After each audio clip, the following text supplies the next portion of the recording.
Well, it appears as though the fish wars are well and truly on in Newfoundland. For weeks, Newfoundland fishermen have been protesting outside the Confederation Building in St. John's. Now, if you aren't a Newfoundlander, you probably didn't know this was happening. Until yesterday, of course, when the Royal Newfoundland Constabulary showed up in riot gear and rode in on horseback, just like they did in Ottawa during the Freedom Convoy. Now, I wasn't aware of what was going on in Newfoundland, but it turns out that just like it is across our country, a small handful of processing plants and corporations completely control the Newfoundland fishery. An oligopoly headed by a foreign corporation, wouldn't you just know it, control the price of fish across the province. And because these protesters are peaceful, blue-collar working Canadians who want a better life in a better country and are not foreign protesters advocating for a foreign cause like Palestine or Khalistan, well, they get treated like violent criminals and thugs. The horses get called in, and we now have unconfirmed reports that a Newfoundland fisherman is in hospital with a broken hip because of the police response. The double standard in this country when it comes to protesting is completely out of control, and someone needs to call it out. Drop a like in the video, help us out by subscribing to the True North YouTube channel, stick around for the ratio of the week, and the comment question for the episode is this. Why do working Canadians who are protesting for a better country and a better life get treated like criminals and thugs, while protesters advocating for a foreign cause get treated with kid gloves? Let me know your answer in the comments below, and let's get into it.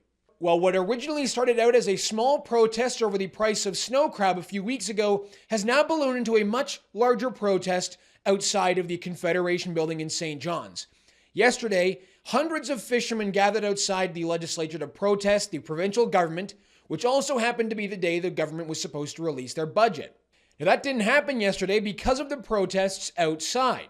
Take a look at some of the scenes.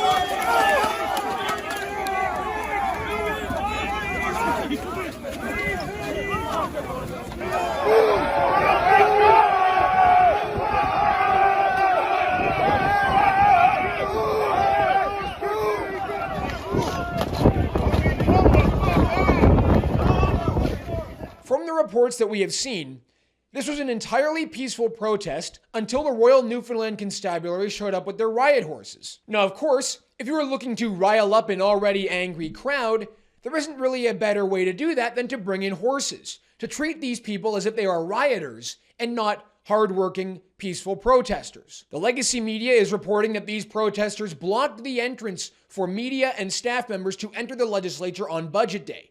Now, from what we can see, the protests only happened to be outside of one entrance of the building. Now, take a look at this video of Newfoundland Premier Andrew Feary's communications advisor attempting to walk through the middle of the protest before being stopped and turned around by some angry protesters. I don't want to care if you have to go in there. Go back. Don't so all these people.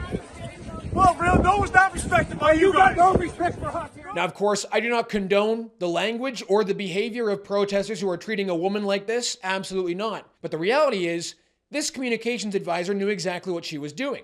There are, of course, alternate entrances to a legislature building like that. And with the media right there watching the entire thing, I think it's safe to say that this communications advisor got what she was looking for. We have confirmed reports that a protester had to be taken away on a stretcher and unconfirmed reports that that protester has a broken hip. Now, was there really a reason to bring in the horses, to bring in the riot gear, and to treat these protesters like they are a violent and dangerous riot? Of course not. But that's the way it works in our country if you didn't know this by now. You see, we're looking at a confluence of problems here. For one, corporate cartel-like control of our most important industries happens to be one of those problems. Another problem is how our government treats protesters. I don't know about you, but I'm getting sick and tired of this double standard in our country. If you are a hardworking, peaceful Canadian protester who wants to be able to put food on your own table or make a medical decision that should be yours and yours alone to make, you get treated like a dangerous criminal. Meanwhile, if you protest foreign causes, like the pro-Hamas protesters or the Khalistanis, who are literally waving daggers and swords around at police, you get treated with kid gloves. You get served coffee on the side of a highway. So the police are now becoming our little messengers between us now. Now, of course, we know why that is, right? Because the Liberal government and the NDP see the pro-Hamas protesters and the Khalistanis as a voting base. Now, the Trudeau Liberals make open gestures to the pro-Palestine crowd all the time.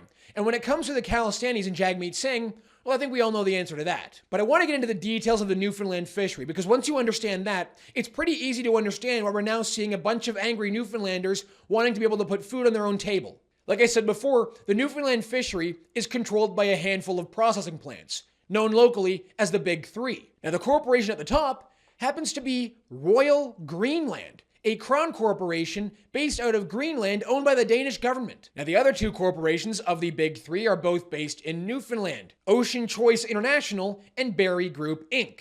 The protesters want an open market. They want to be able to sell their fish and their catch to expanded markets outside of Newfoundland. The legacy media asked one of the protesters, Jim Chidley, what their message was.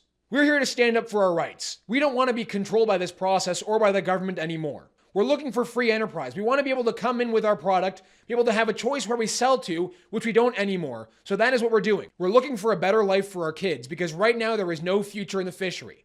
Another protester from Central Bonavista, Dave Pickett, got more into the details here. We want free enterprise, but we also want our money.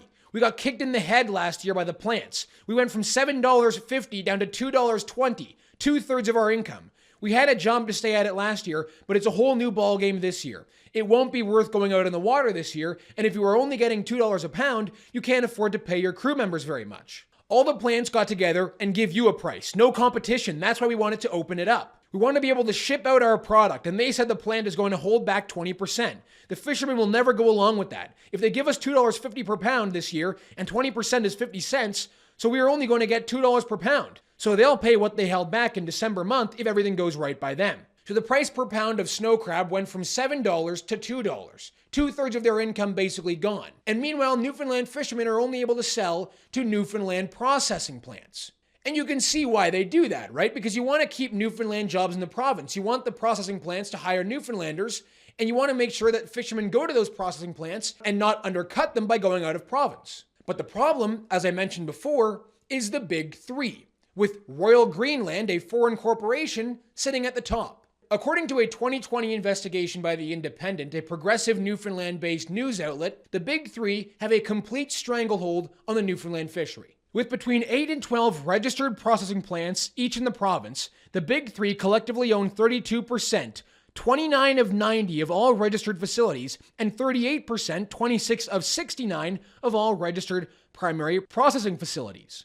For perspective, the next biggest processor in the province has 5 plants, Labrador Fishermen's Union Shrimp Company Limited, with all others owning 1 or 2. According to Jason Sullivan, a harvester on Bay Bulls of the Avalon Peninsula, the current system favors these large multinational corporations like Royal Greenland. Royal Greenland is a crown corporation from another country that's getting a better benefit from the fishery of Newfoundland than the people in the actual communities. Now, I don't know all the intricacies of this industry, and I'm not going to pretend like I do. But the idea that a foreign crown corporation has such a stranglehold on the Newfoundland fishery doesn't sit well with me. I don't like it one bit. And if these fishermen are unable to sell outside of their province, and it's having a serious impact on their bottom line, if they're no longer able to put food on their own table, then they have every right to be protesting. And on a larger point, Newfoundland is one of the most resource-rich provinces in our country. Newfoundland has an insane amount of oil off their coast. They have gold mines, copper mines, iron ore mines. Not to mention, of course, their fishery. They're up to their gills in resources, and yet the province and the people in Newfoundland are still some of the poorest in our country. In fact, Newfoundland is now back to being a have-not province. They're now back on equalization payments. Newfoundland has no business not being an incredibly wealthy province. Something is going on here. I'm not quite sure what it is, but I'm interested. And I think these fishermen have every right to protest because they have been protesting peacefully. They've not been protesting for a foreign cause. They don't hold prohibited weapons. They don't intimidate people at their place of worship.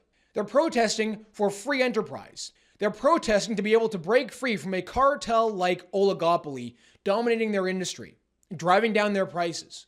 The fishermen are back today outside the legislature, and so are the police in full-on riot gear. And from what we can tell, these fishermen aren't going anywhere. So pay attention, Canada. This could all get very interesting. All right, ratio of the week time. The winner this week is the Liberal Party of Canada. They're really trying hard to change the meaning of words these days, especially when it comes to the carbon tax. Of course, they've rebranded it as a carbon rebate, trying to make it seem as though you earn money by paying a tax. With the Canada Carbon Rebate, they say, also known as the carbon tax, we're putting more money back into Canadians' pockets as we fight climate change. Pierre Poilievre and his conservatives would cut your rebates and our progress. We won't let them. This is what political panic looks like, because even liberal premiers like Newfoundland's Andrew Furey have now come out against the carbon tax. But here we go, guys, a true classic for ratio of the week. We've got 3.3 thousand replies to only 930 likes. It's funny how the definition of a rebate is a partial refund of the cost of an item. Why does the Liberal government try to change the meaning of words so often? Why is Canada the only country that has a carbon tax? What climate change? Have a look at the last 100 years. Hasn't changed much. The hottest day ever recorded was in July 1913. There's been fires for thousands of years. It's a tax. You are taking more than giving back. Pointless. Nothing to do with climate. It's just a tax. It's good to see Canadians not buying into the BS anymore. All right, everyone, that's going to do it for us this week on the show. Thank you so much for tuning in. My name is Harrison Faulkner, and this is Ratio.